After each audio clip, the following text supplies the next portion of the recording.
Okay, hello everyone. We'll go ahead and get started here. First off, happy holidays. We appreciate everybody joining us today. To be honest, I was a little worried that it would be difficult to capture time and attention this time of year, but as it turns out, we've broken our registration record for today. So I really appreciate everybody joining, and it's the perfect time to break that record because today's content that we've prepared is really going to turn some heads. The Spurs are doing some incredible things and have been gracious enough to share the guts of their system and show some screenshots that typically nobody outside of their internal organization would be able to see. My name is Scott Aller. I'm the Vice President of Marketing here at Core, and I want to thank you all for joining again our fourth and final Customer Insights webinar of 2017.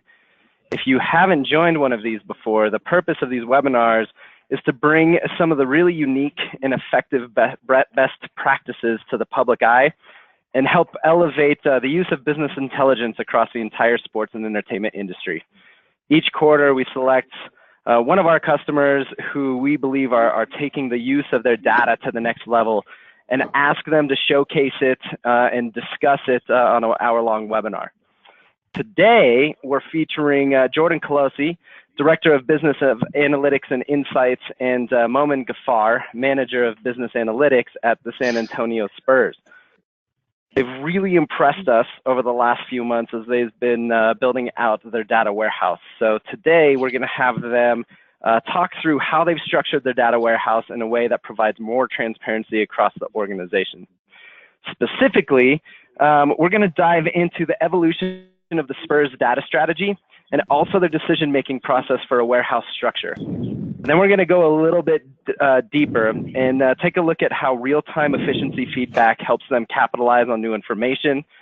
We're going to discuss how they've created more transparency for their executive team and how that affects their decision-making.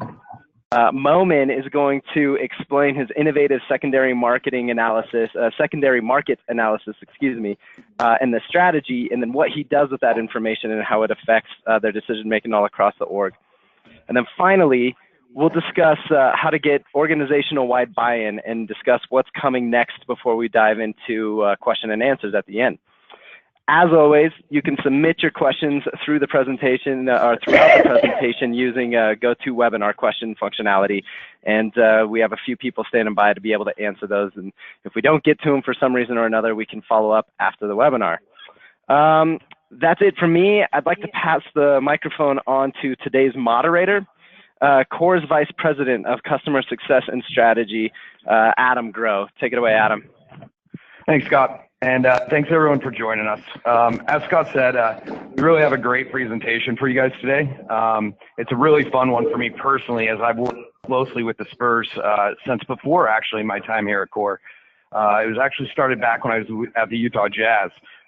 So I'm actually going to take things here and kick us off with a little bit of a history lesson for you on the evolution of Spurs data strategy and kind of the team and their kind of evolution into where they are today. So it goes back, like I said, to the Jazz when a young kid named Matt Benson called me up and asked about CRM systems and wanted to know more about Core, which we were using at the Jazz. Matt and I got to talking and got to know each other, and fast forward a few months later, and the Spurs had Microsoft Dynamics Core software installed on top of that, as well as a new CRM coordinator named Brooke. I don't think so. Hello? Okay, so anyways, I would regularly speak with both Matt and Brooke, teaching them some of the lessons that I learned when we had integrated Core, the mistakes I had made, and really helping them leverage the system the proper way. Eventually, Matt moved on, moved to a small little company called Legendary Films, and Brooke became the lone CRM analyst, which was a bit of a tall order for a recent Baylor graduate right out of school. But Brooke continued to press on with the Core software, the Microsoft Dynamics system, and did a relatively great job for just being a young kid out of school. But the Spurs were never fully leveraging the system the way it should be. I eventually as well moved on to my current position at Core. And one of my first projects that I got assigned to was helping the Spurs and Brooke and their VP of ticketing, Joe Clark, really build out a more adopted system.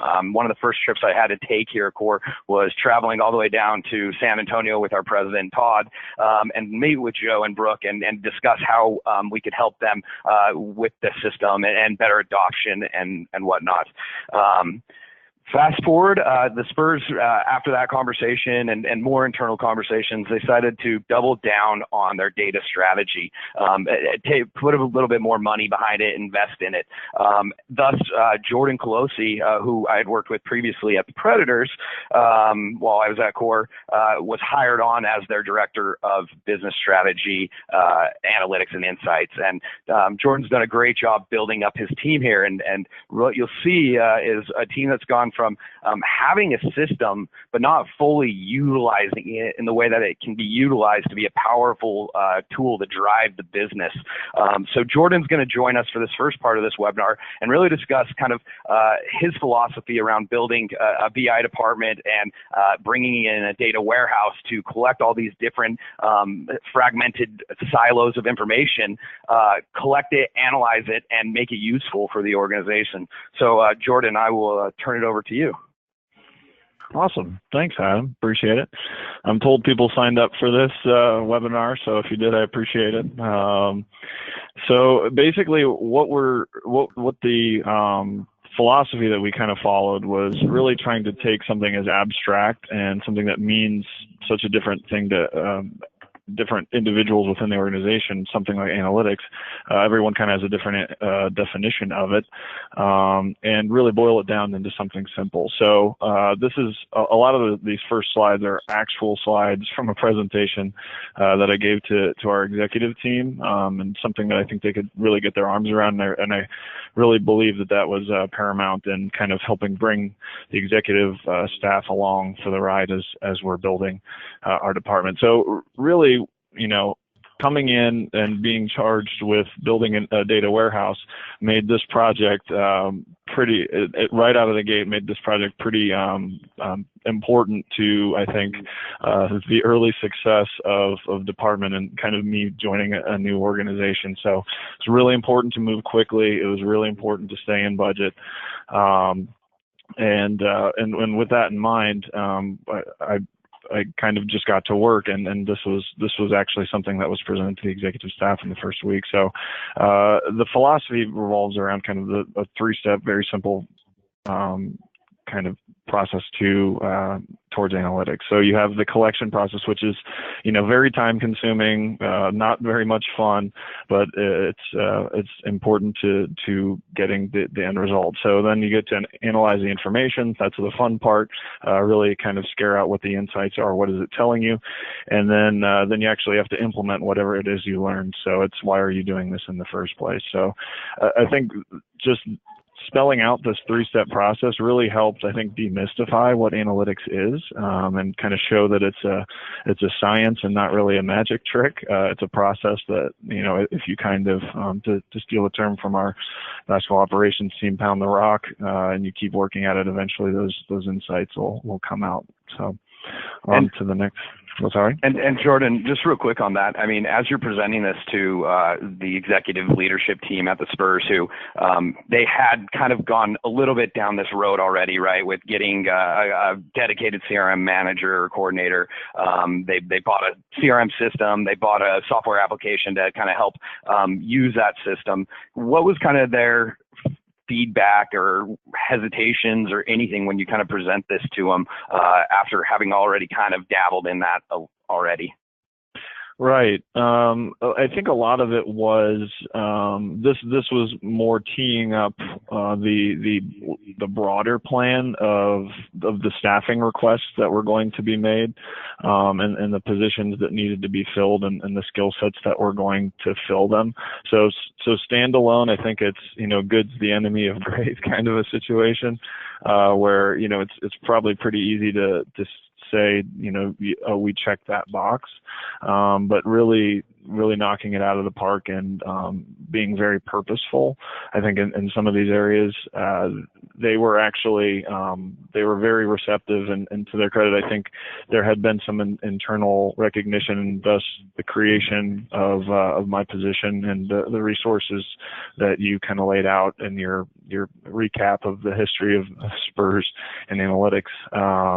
There was some internal recognition from both credit to the team and a lot of the other executives that had spoken with them they had kind of gotten a feel for analytics is important. We need to put more resources behind it. So fortunately we had that, and I was just trying to put the form behind what those resources took. Yeah, and you hit an interesting point there. I think a lot of organizations, at least that we work with and I see regularly, they do exactly what you said, where they'll invest in the technology, but then maybe they overlook the human resourcing part. So tell us about kind of once you had that in place, like what did that look like, and what are these key people doing to help with your data strategy?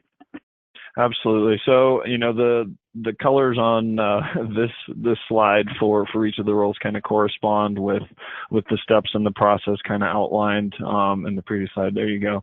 So if you look towards the data management analyst, that's really a data engineer type role who, as much time as we have to spend, and as important it is that the information is correct, and we've all had data feeds fail on us. We've all had those connections and implementations take a lot longer than they needed to. And if you're trying to put out the fires with expectations in other departments, it's difficult to also have the resources to address those issues. So it's very important for us to have somebody kind of boots on the ground that could hold our partners accountable and be able to cipher our business needs to the data engineers at these other partners, and really establish that. Then kind of structuring a point of the tip of the spear, so to speak, for the analytics charge, and that's our manager of business analytics, Momin Ghaffar, who will be speaking in a minute. And he comes from a pricing scientist background, very, very well groomed in a lot of the very raw, more traditional sense of what it is to do analytics and statistics and predictive stuff. So then we have a research coordinator to help provide more of the Scarborough surveying qualitative type research to layer in with the heavy statistical skills of the manager of business analytics. And then you get into the implementation part.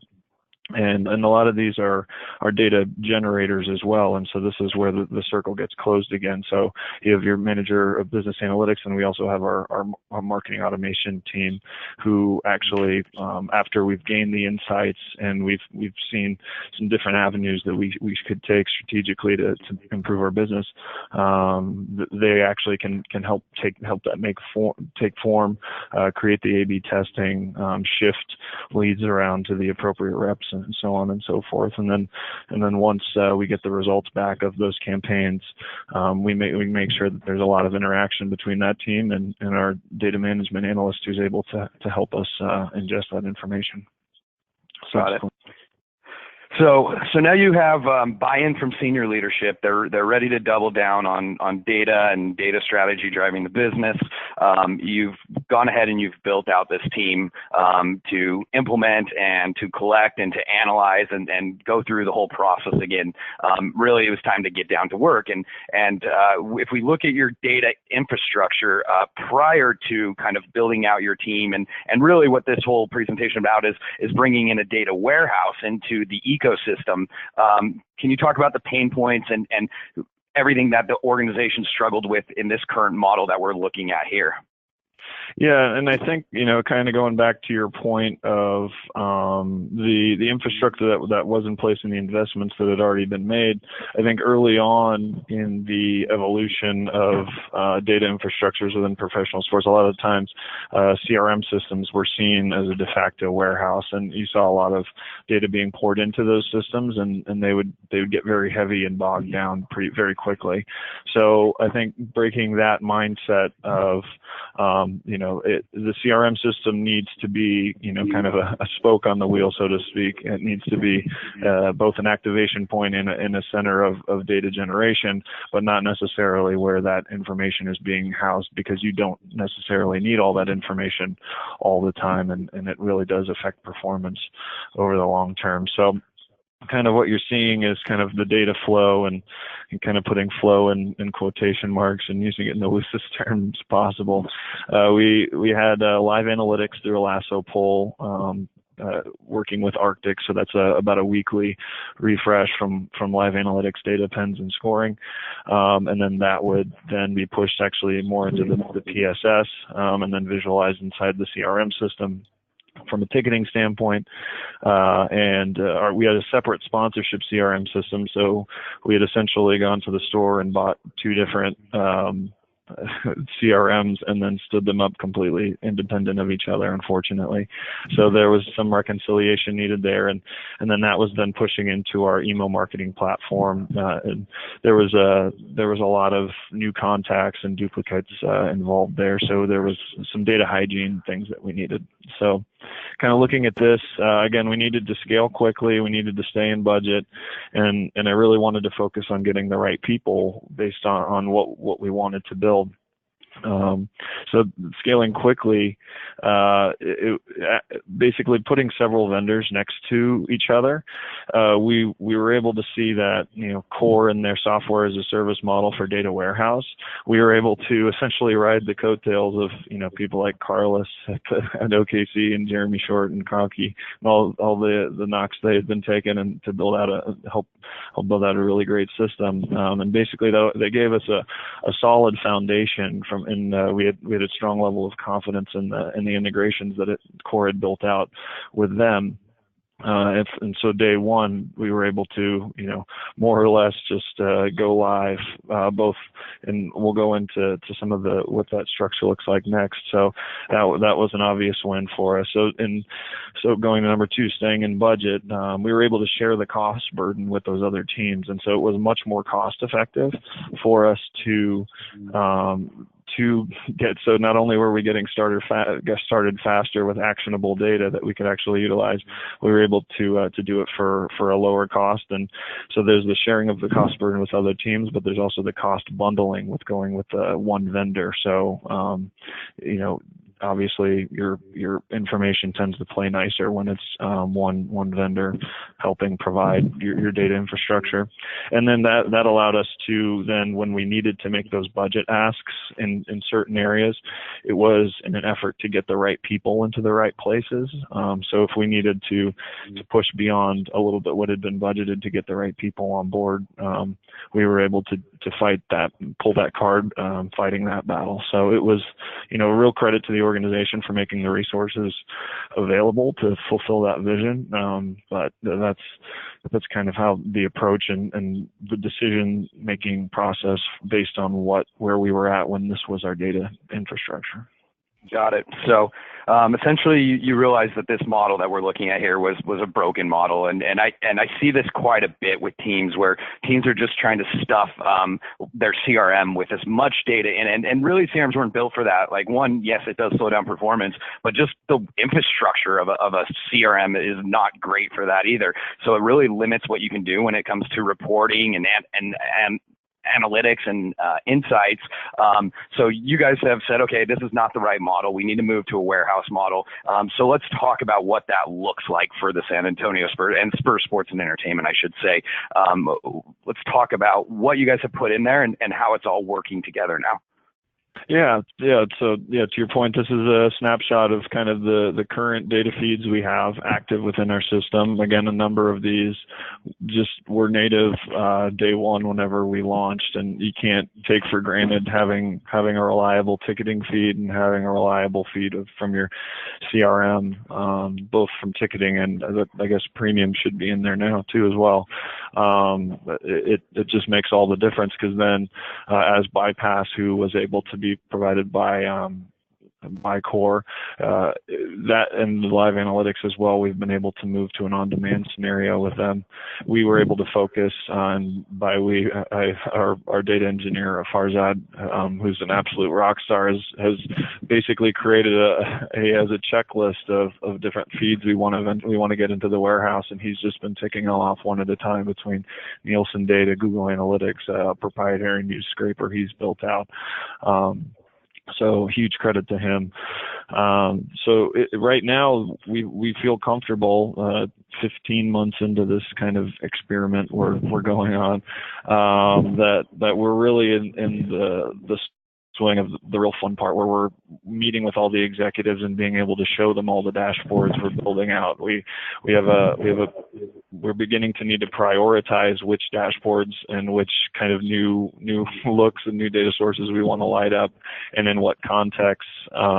We're able to pull those down and create very dynamic campaigns in our with our marketing automation team in Eloqua, and we're able to trigger campaigns in CRM from the reaction to those, and get that information back. So it's we're right at that point where we got our new toy, and we're really beginning to test it and see what it can do, and it's a huge credit to Momin, because he's done some pretty amazing things already. Yeah, and we have some good stuff in store for everybody here in just a moment, where we'll jump into some of the stuff that Momin's been working on. But I just want to take a minute and talk about some of these. And you've mentioned, like, for example, you mentioned live analytics. In the old system and in the old structure, it was a weekly poll, meaning you would weekly update and append, which is actually not bad. I mean, some teams aren't doing it monthly, so the fact that you're doing it weekly is great. But you've moved more to more of a real-time, daily top-up of all these data appends and stuff. And can you talk about how that's affected and shifted the organization, just having that real-time updates happening for, I would say, both from an analysis and strategy standpoint, but also from a sales rep standpoint? Like, can you talk about how that's kind of changed the organization, moving from to a more frequent top-up? Yeah, absolutely. So, previously when we would do a week of campaigns to call single game buyers in order to warm them up for eventual pitches on either group nights or plans moving forward ahead of the game that they had purchased. If they bought within a week of the game, essentially, or they didn't buy before whenever that poll happened weekly, we wouldn't really have any idea if they were a quality lead or not. And so basically any business processes that we built out based on lead distribution for lead quality would break, and we had to come up with different scenarios, which it doubles the work, literally. So really having that, being able to take for granted that every lead, not only that bought a ticket, but then also that our reps are working with proactively, now has the same level of information. It allows us greater visibility and ubiquity with the processes that we put in place, and ultimately allows us to operate a little bit more efficiently when we don't have to create different scenarios as well for each, if they have data or not, they're appended or not.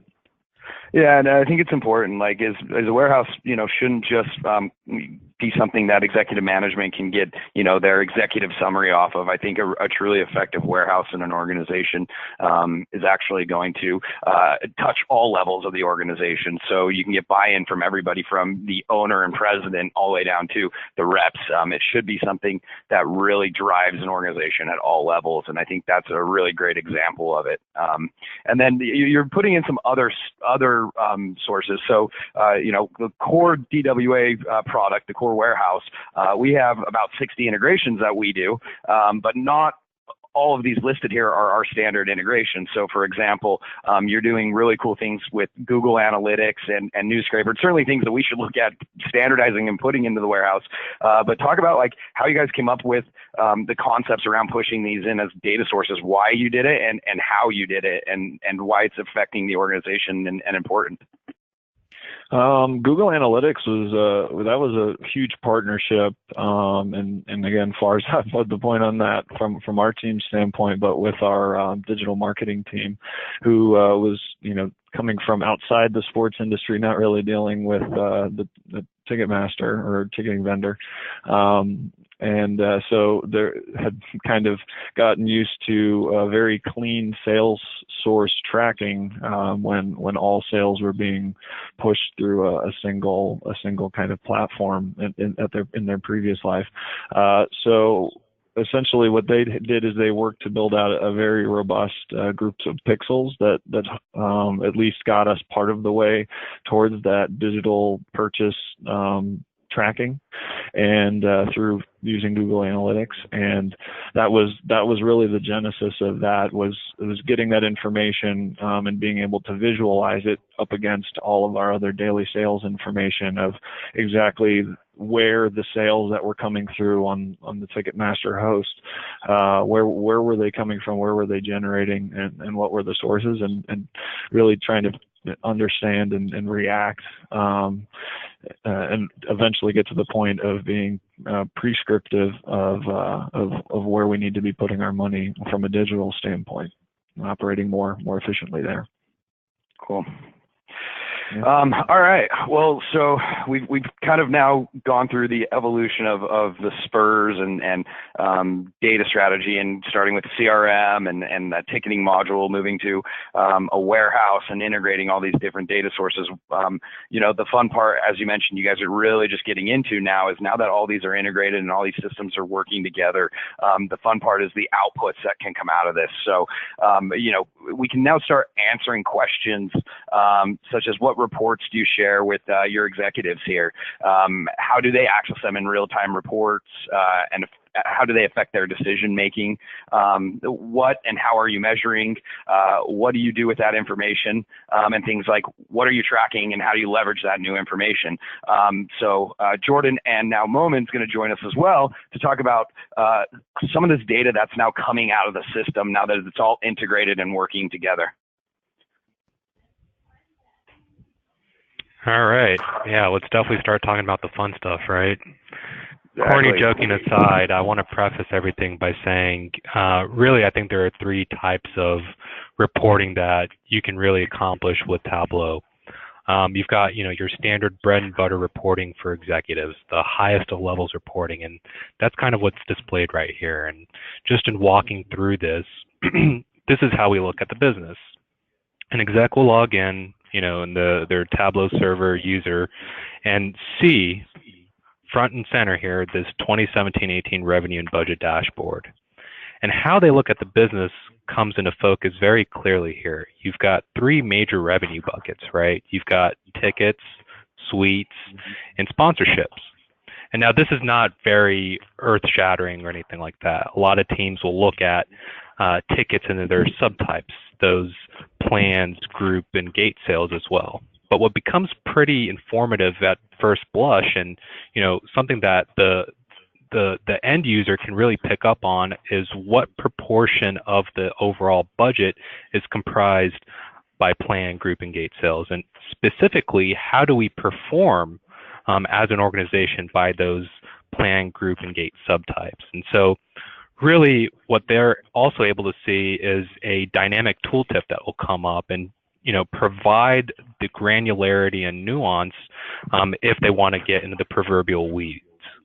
And so I'll go ahead and ask that we go on and talk about the next slide, just so that we can get that back and forth between the very high level reporting that an executive would like to see, just to be able to make sure we're keeping track of all the hens.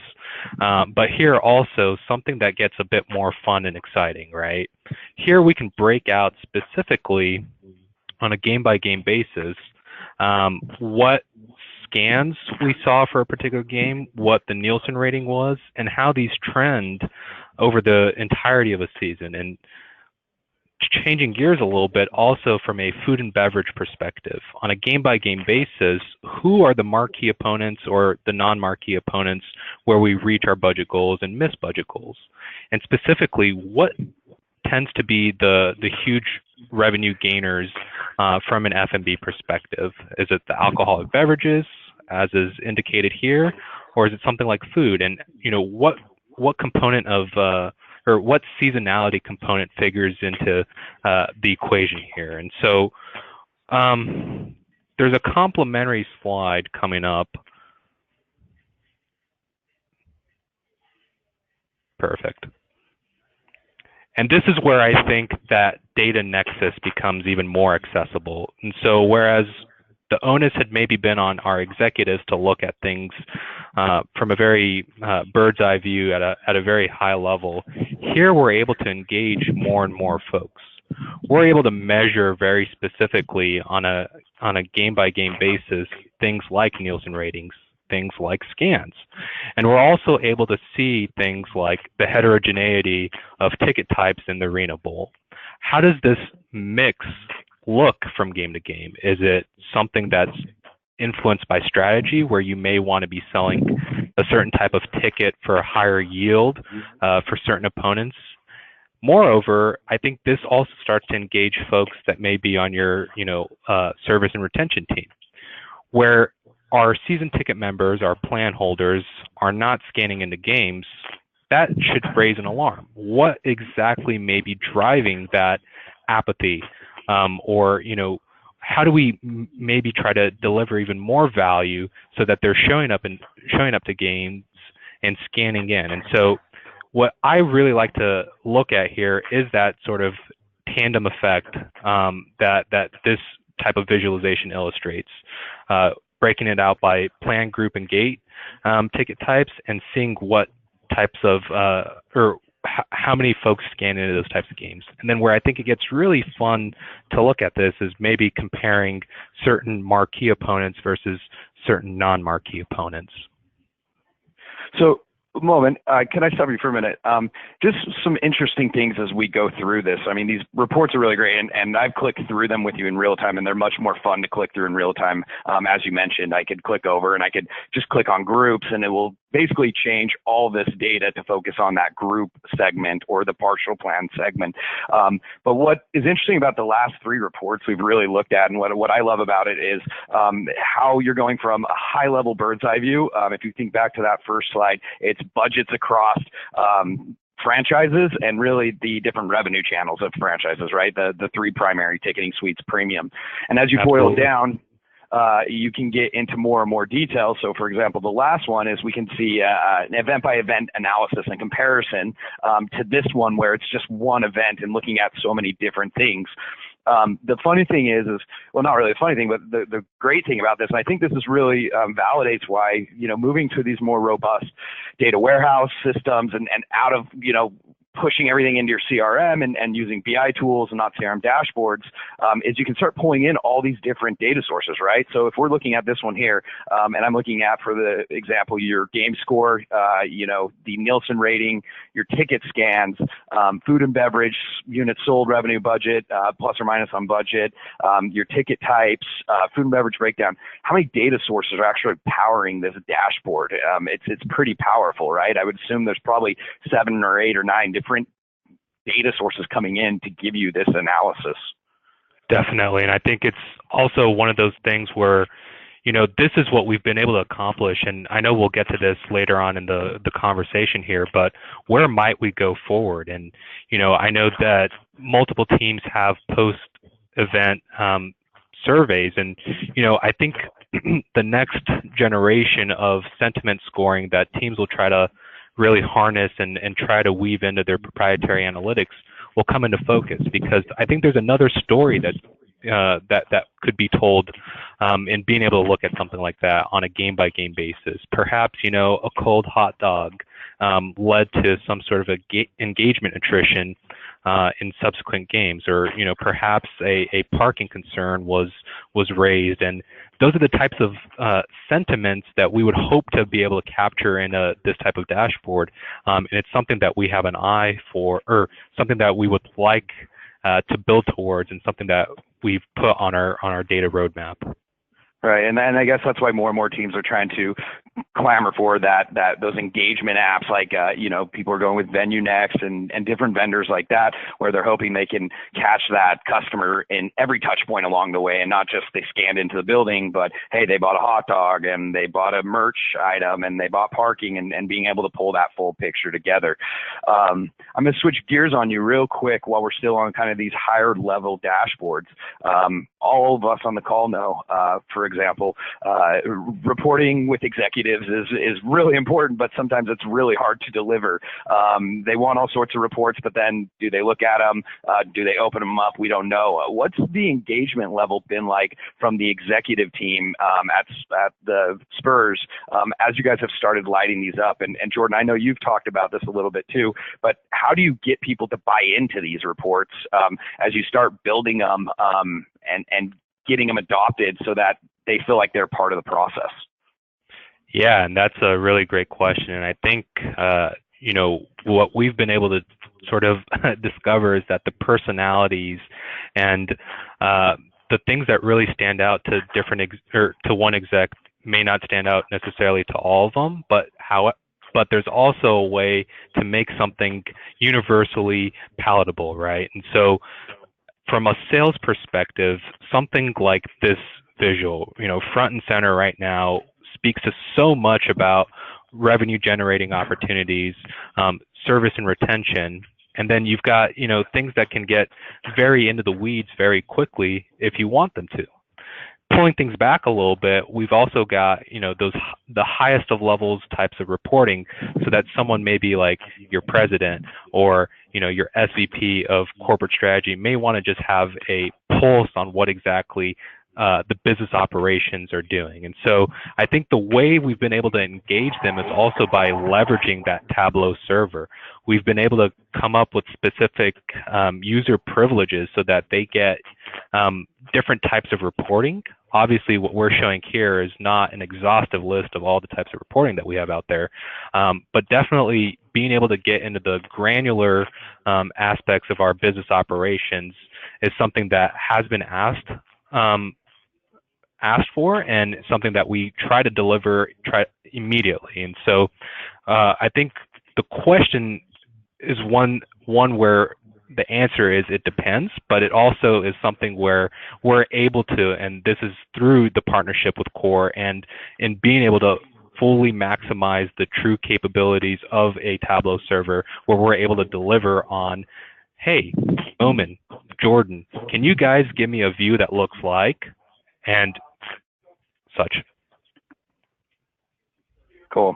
Awesome. Well, so I know that you've taken these types of executive reports, but you've also kind of gone and run with some reporting that's really helping drive a lot of the pricing strategy you guys are working on. I think this next slide is an amazing kind of slide. Actually, these next two really that just illustrate the type of work that you're doing. So maybe executive management isn't looking at this now, but you guys are going in, running the analysis on this and taking the findings back to executive management to help drive your pricing strategies and find opportunities for the business to grow revenue and that type of stuff. So you want to tell us a little bit about what you've done here? Absolutely, and I'm glad that you've taken a liking to this. It tends to be my favorite chart to talk about, and there's a reason why. Here on the left-hand side, we see something that looks like a bit of a Christmas tree, so I guess it's fitting for the holidays. But we've got the year-over-year average sale price visualization, and what we have here is for every pixel here, an identified coordinate that represents a seat.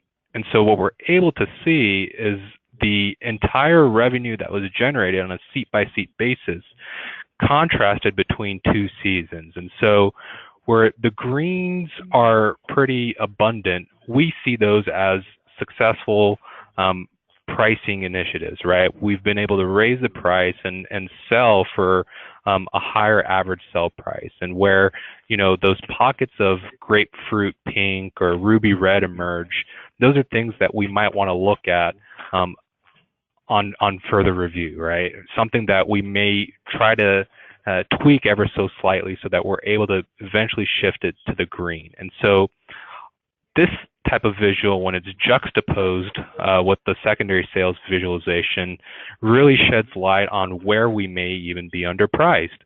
You see what's been defaulted is a secondary sales count where a reseller has made at least one successful resell. And so we can amp this number up to, 11, 15, 20, 30 even, and really be able to see where those ruby reds exist. And, what sticks out to me at first glance are those pockets of deep red in the balcony areas of our arena. And being able to really figure out exactly how much lost revenue or how much of a revenue opportunity really exists is something that we can concretely structure a pricing strategy around and really come up with a pricing thesis revision that gets to being able to bridge the gap between where we're currently priced and what the average secondary sell price might be. If you'll go to the next slide, I think we see this kind of in action.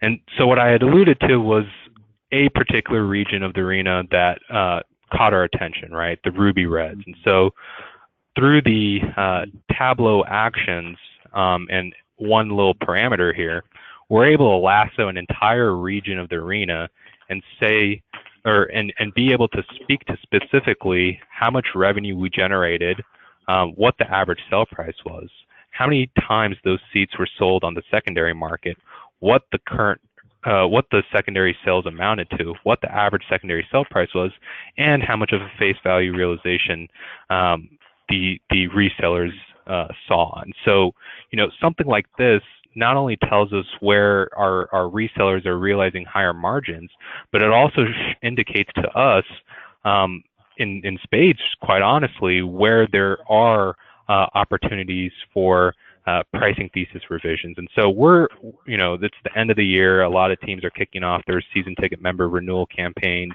and just conceptualizing different types of strategies. And where this becomes beneficial is identifying certain price levels or price codes where we may be underpriced, right? And being able to factor in the fact that it's not necessarily the attrition in not showing up to games that hurts from a revenue generating perspective, but something as under your nose as underpriced seats. And so this is where it becomes instrumental in really revenue impacting ways, right? And being able to collaborate with folks in our ticket operations department, our senior sales leadership, we're able to come up with a consensus on how we might leverage visualizations like this to really be proactive about pricing for the next year. And so with it being December, like you said, and really most teams are knee deep in pricing strategy discussions right now. How much are you referring to the data coming out of these reports now to really tweak your pricing? And I mean, for example, over here on the right, these clustered seats, look how microscopic you can get. It's not about the whole building anymore, but about certain sections and certain rows. And so how much are you guys really leveraging this data in these pricing discussions currently? Quite honestly, a lot. And here's the reason why, right? Whenever we're able to lasso a particular region, what pops up in the bottom left-hand corner through that Tableau action I alluded to earlier is a breakout on a seat-by-seat basis, game-by-game, right? And so we're also able to really get in the weeds and say, we see these trends that are irrespective of game rank, right? And for those folks in the NBA listening in on this call, this will resonate with them, right? Where you've got these marquee opponents that tend to make a particular home game more appetizing or something that we would expect to generate more revenue, right? We're able to really tease apart these outliers, games with marquee opponents and games that don't necessarily feature marquee opponents, and really get into the that sweet spot, right? The games that are your middle of the road games, and see where there's that pricing arbitrage occurring. And when we see, you know, increasing volume on the secondary market for games of all types, we're able to really pinpoint specifically where that bleeding may be coming from. And when I say bleeding, it's really more of just missed revenue opportunities. And so, to answer your question in a nutshell, we use it a lot. Good. All right. Well, we have a few more minutes left, so I know there's a couple more slides you want to dive into, but I think these are really great reports here on how you're now taking all these data sources, putting them in, and driving, you know, actionable strategy out of them. A lot of the stuff we've been talking about here, though, have been executive management, budget monitoring, event overall revenue tracking reports, secondary marketing for the analytics and strategy piece. But like we talked about earlier, and what Jordan and I were talking about is getting that adoption from the top down, and really allowing management to see the ROI, not by the reports coming across their desk, but also by the mid-level managers who are really happy with what they're getting out of the system, all the way down to the sales rep, right? So part of the strategy needs to also be focused on improving kind of the sales reps and the sales managers. So you guys have built some other reports that are more geared directly towards certain departments, whether it's a mid-level manager like a group sales or a season ticket manager, all the way down to a rep, and allowing a rep to analyze kind of their performance with their manager. Can you kind of talk about that aspect of it all?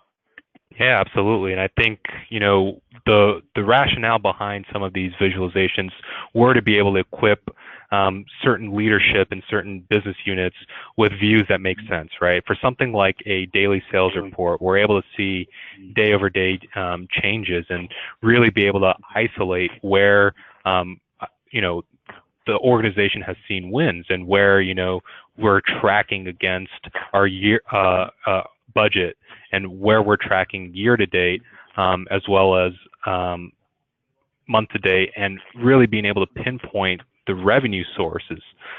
Things like leveraging the Google Analytics to be able to point out specifically where a sale was made on Ticketmaster or Spurs.com, or if it originated on some sort of search engine.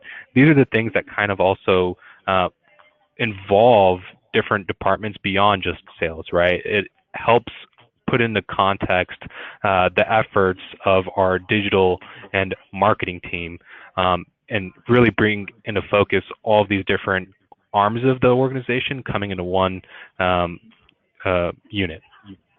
Right, and I would assume that, you know, prior to actually having this data, you know, going into a warehouse, it was all very segregated in the fact that digital would say, well, it was because of what we did, but there was no proof behind it.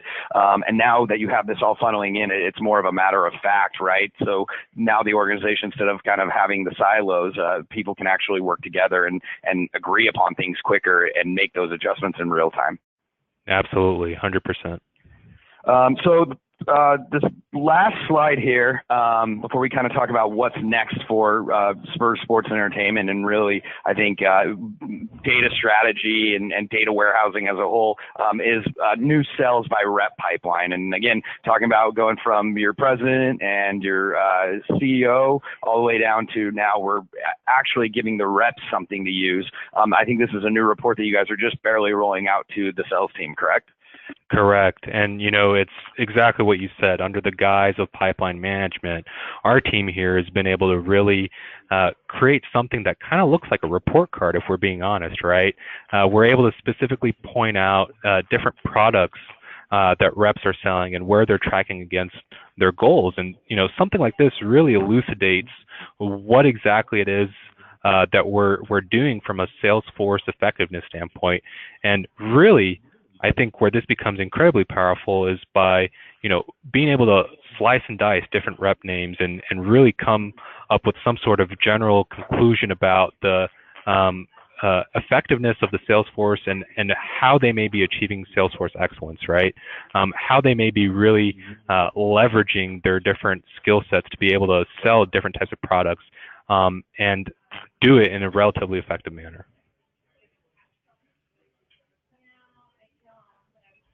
So what's next for the Spurs.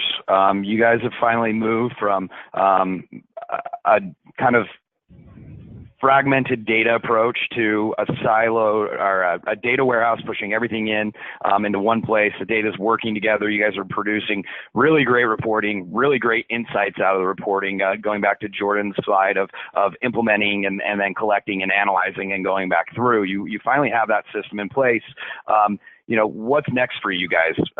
What do you guys want to do? And here's a great example of one of the things I think you were talking about earlier, Momin, is reaching out and tapping into different parts of the business, not your traditional ticketing or suites and premium or sponsorship, but becoming smarter across all revenue streams of the business and operations too. Absolutely. And I think, to answer the question in a nutshell, what's next? And what's next is being able to achieve those different business efficiencies, whether it be from the ticketing standpoint, but merchandising sales, parking efficiencies, and quite honestly, the industrial engineering that goes behind putting on these events at an arena, right? There's undoubtedly a tremendous amount of ingress and egress, and I know vendors have popped up here and there with artificial intelligence products to help teams and organizations better maneuver or better navigate how to configure an arena so that it's conducive to revenue maximization. And so where we really want to go is by using something as simple as looking at concessionaires and kiosks and realizing where there may be certain transaction depressions and transaction densities in the arena, and really be able to understand perhaps an underlying consumer behavior or consumer psychology that really could unearth an entire new revenue stream, right? How might we configure our arena so that more and more folks are able to get the burger on time, get to their seat on time, and ultimately improve their fan experience, right? And so how we start to measure things like that, I think, begins with a very simple approach, but it eventually will magnify and grow into something where we're really getting at the heart of the fan experience, right? And I think that's something that will always be marching towards, but that's quite honestly where we're trying to go next. Yeah, and if I could layer on top of that a little bit too, I think one of the profound things about this concessions visual that Momin's teasing right here is it's dealing with one of our outside vendors, but it begins us down that road of kind of creating one universal truth for the organization, so everyone's on the same page. There's no level of skepticism by our executives based on rosy reports that they're receiving. This is just the way it is, and then the conversations can begin based on that one universal truth that everyone understands. And from there, it allows us to have a little bit more of an organization of strategists and implementers, really focusing on how are we working into making our business better, as opposed to having so many man hours and so many different areas of the business spent collecting reports and then publishing them. That turnaround time makes things that much more sticky, and so it allows us to be a lot more flexible and dynamic in both of those realms. Yeah. Yeah, good stuff, guys. I mean, one thing that I'm interested in, and we really have no time left, but also is the consumer identification and bringing in a moment when I was down there. You and I spent some time sitting there for a couple hours talking about social media data that's flowing in through the APIs and the channels. And one thing that we're currently getting, and one of the challenges that I would say our product team's hard to work at, is understanding how can we capitalize on understanding who people are on social media and who people are buying certain things at merch stands, and bringing that all together to create that golden record, because I think ultimately that's going to help facilitate exactly what you guys are doing here in driving those business decisions for the executive team. So I also think that will be an interesting piece to come into play. So we are out of time. We're very excited for what you guys have been doing. It's been really fun to watch you guys evolve over the last 12 to 15 months, really, Jordan, since you jumped in. And we were having conversations about just hiring and finding you a CRM manager to now where you have a full staff that's outputting these types of analysis and reporting.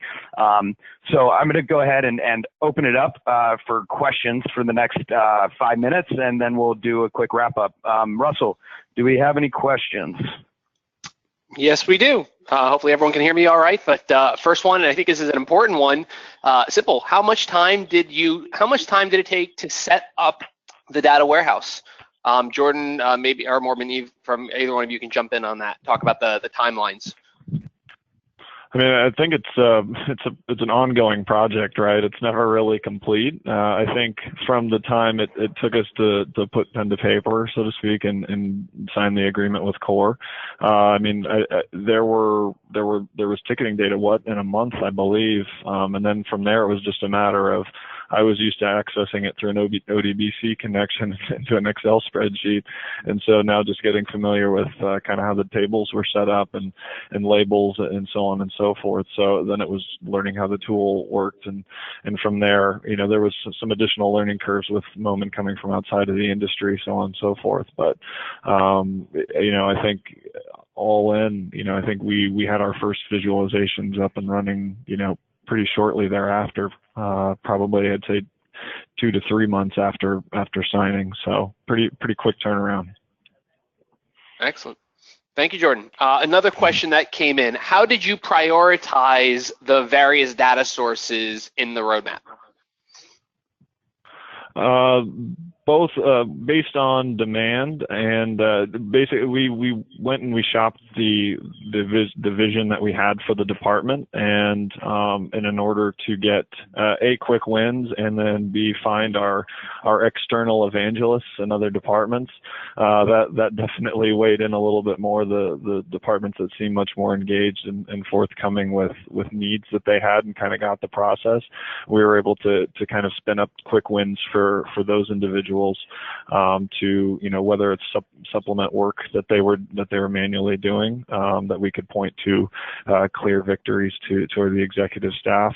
There was those, and then obviously, you know, prior to that, it's your revenue generating departments. Anything you can do to make more money, that justifies the department and overall makes the business better.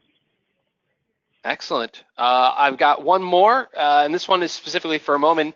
What goes into creating a very effective visual dashboard? Interesting question.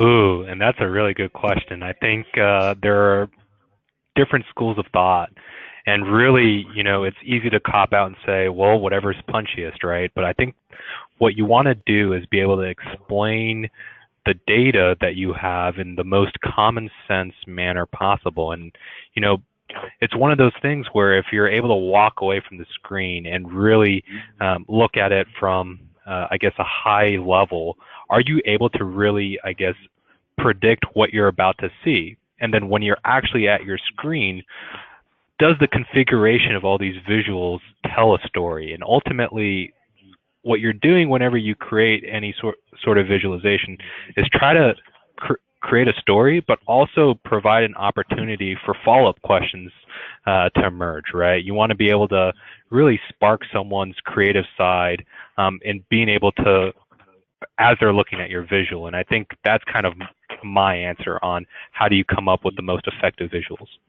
I couldn't agree more. It's about answering the first question and setting up the next one. So that's a great point there. I think that's it in terms of questions. I know I gotta hand it back off to Adam here or to Scott to wrap things up. So all done on the question side.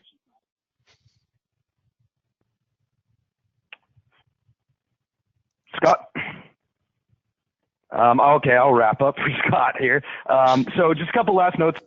Russell said, thank you everybody for coming. Spurs have been working really hard at this and have done some really cool stuff. So we're happy that they got to be able to share with you guys, and hopefully you guys took away some learnings from the webinar. If you want to see kind of how we've helped them through our warehouse and through our success team and insights and analytics group, email Taylor Kern at coresoftware.com or visit our website and you can request a demo.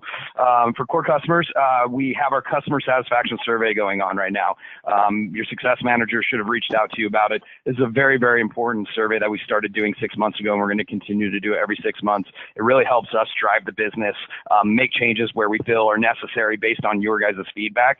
So if you don't have a link, please reach out to your success manager. We'll get you one and be as candid as you want. It's going to help us improve, which is going to help us deliver a better product to all of you. And finally, happy holidays. We appreciate every one of you, and looking forward to a new year with you guys and really capitalizing on this last year. So take care, everybody.